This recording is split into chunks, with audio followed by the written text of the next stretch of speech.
Welcome back friends in one more video on measures of central tendency, and in this video we will discuss geometric mean.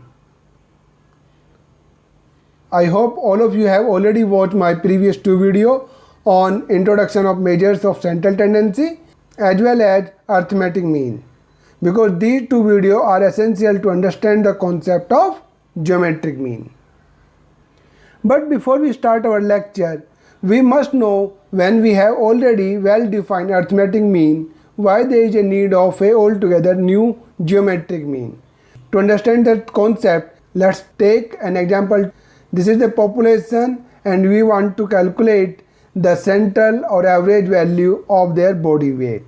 And if we will calculate their average body weight based on arithmetic mean, we will get our result something like this. And if we will closely look in this result, we will find that 9 out of these 10 observations are well below than the average or arithmetic mean. And this is against the concept of central tendency, because a central value should lie between or at the center of the population, and there must be equal number of observation above the mean as well as below the mean, which is not in this case.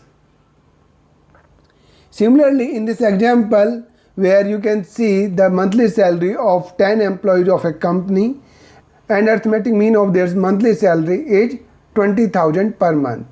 But 9 out of 10 employees having even less than 50% of this average or mean value. This is because of only one employee whose salary is above 1,50,000 per month. And if we will remove this, our arithmetic mean will be around 5,555, and this should be the exact value or central value.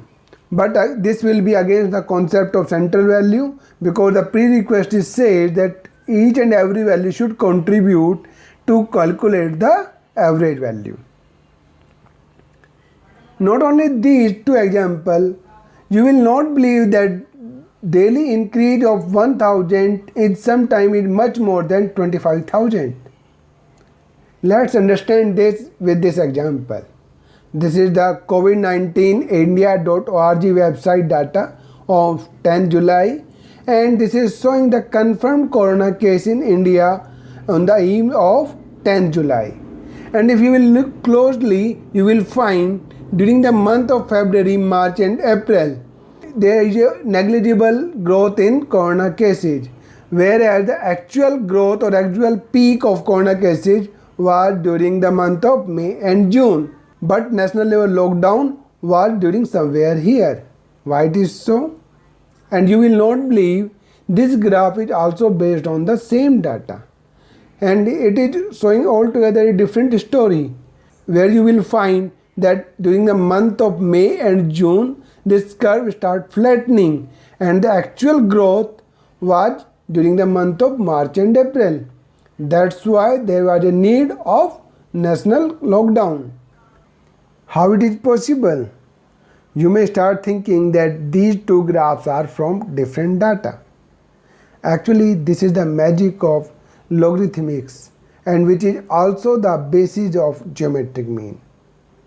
We use these measures of central tendency when the numbers reflect population count that are extremely variable, such as daily growth in corona cases or the growth in the numbers of bacteria per area over certain period of time. Because in both the cases, number does not change by the same amount from one period to next. Actually, their change is proportional to the number of corona cases or microbes that were present during the previous time period. Or another way of saying this is that the growth is multiplicative and it was not additive. And whenever there is such multiplicative growth or exponential growth, we should use geometric mean, not a simple arithmetic mean.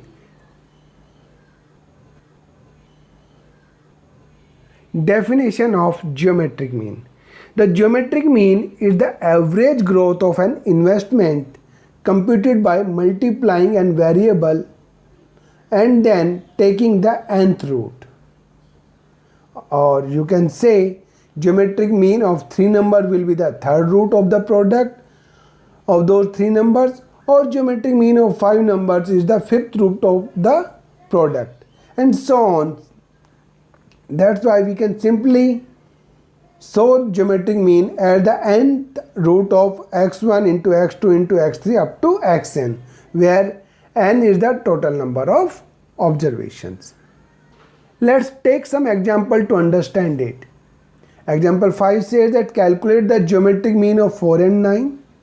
So 4 into 9 will give us 36 as a product, and there are 2 observations, so we will take out the square root, which will give the value 6. The mean of 4 and 9 will be 6. Similarly, in example 6, where we have to calculate the geometric mean of 10, 100 and 1000, geometric mean will be the product of 10, 100 and 1000, which will be 10 lakh, and the cube root of that 10 lakh will be 100.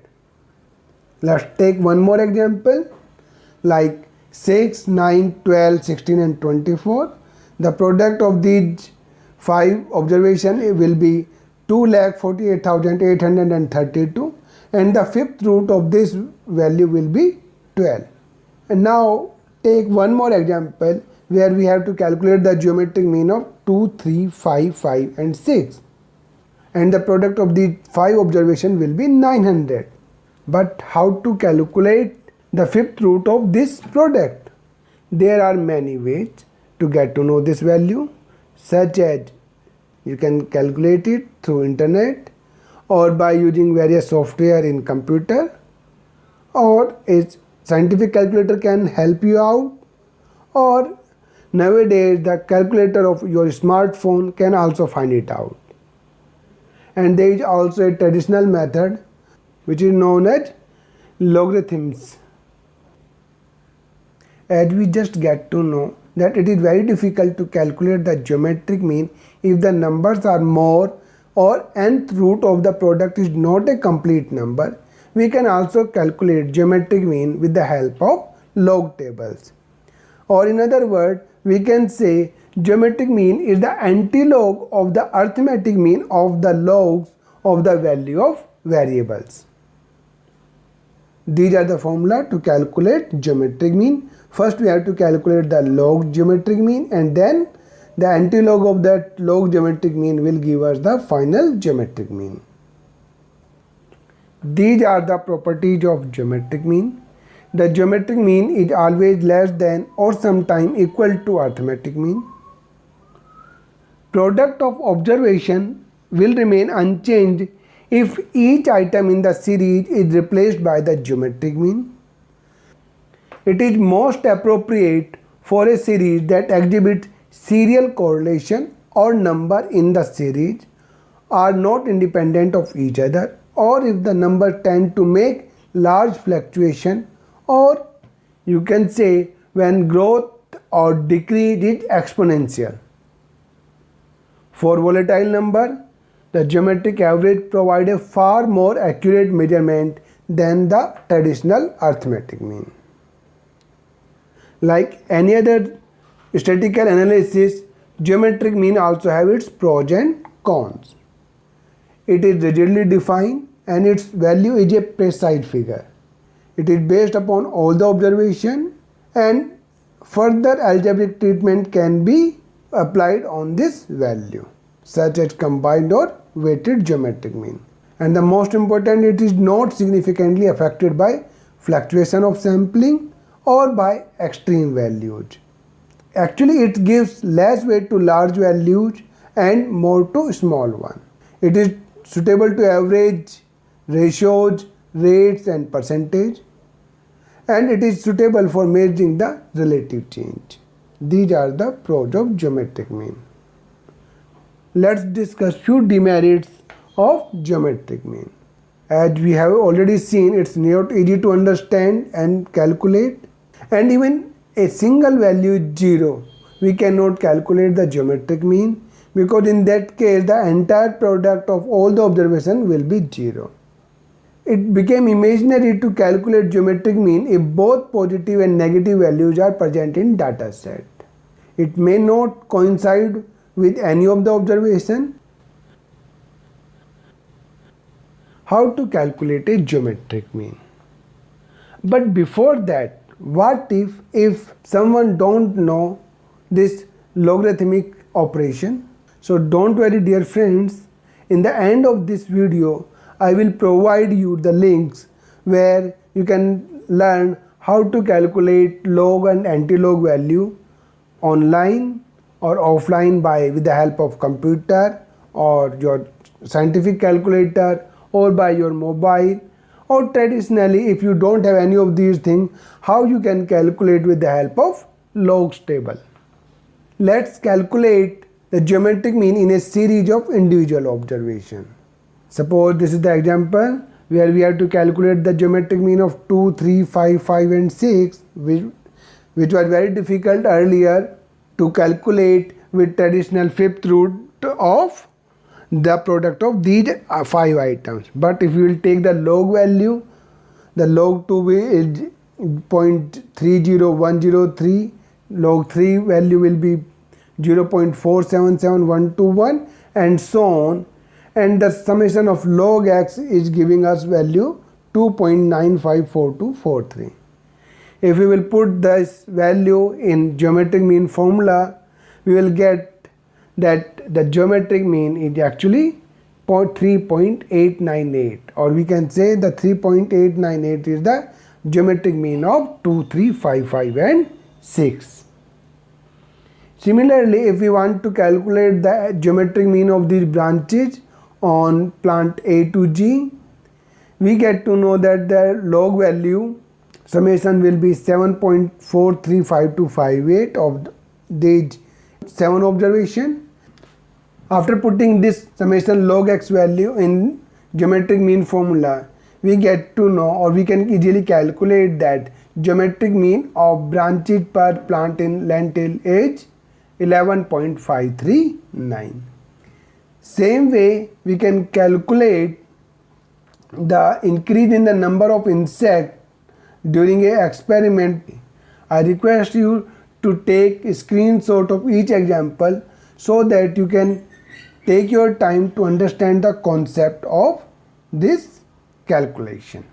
And finally, in this experiment, we get to know that on an average 65.784 is the number of average, or you can say that 65.784 is the geometric mean of the average increase in the number of insects. What if we have to calculate the geometric mean in a discrete series? Just like arithmetic mean, we can easily calculate geometric mean with the formula antilog of summation f log x over n, or we can replace n by summation f. In both the cases, n or summation f are the total number of observation. And here you can see in the first column we will put the value of x, in the second column we will put their respective frequency, and in the third value log x value are mentioned, such as log 5 is 0.69897, log 6 is 0.7785815 and so on. And finally we have to calculate the product of this log x value with their respective frequency. In this experiment, total number of observations are summation f is 600, whereas summation of f log x is around 539.967. And after putting these values in the formula, we get to know that the geometric mean of this will be 7.942. You can also take the screenshot of this experiment where the leaves per branches were recorded, and it was recorded that geometric mean of leaves in this experiment is 23.15. What if we have to calculate the geometric mean in a continuous series? Just like arithmetic mean, first we have to consider the midpoint of class interval, which is a average of lower limit and upper limit, and that midpoint can be considered as x, and just like the formula of discrete series, we can use the same formula over here.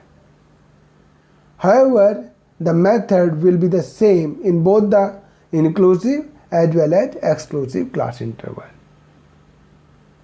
As you can see in this experiment, there are data given on plant height and the number of plants. First, we have to calculate the midpoint or x in the third column, and the midpoint of 0 to 20 will be 10, 20 to 40 will be 30, 40 to 60 will be 50, and so on. And again, in the next column we will write the log x value, and the last column we have to mention f log x, or product of this log x with their respective frequencies. In this experiment, total number of observation or summation f is 100, whereas summation of f log x is 165.8101. And after using the formula, we can calculate the geometric mean of this experiment is 45.509. This is one more example where the geometric mean of fishes per pond has been calculated. I request you all to take a screenshot of this as well, so that you can easily understand the difference between this problem and the previous problem. Not only this, I am also sharing some sample questions with their answer for your practice. Dear friends, in this video we have discussed geometric mean. You can see links for videos here where you can learn how to calculate log and anti-log value by different methods. Please leave your comments in comment box so that we can improve ourselves in future videos. In the next video, we will discuss median. Till then, like and share this video. Press the bell icon to subscribe my channel. Thank you for watching this video. Jai Hind.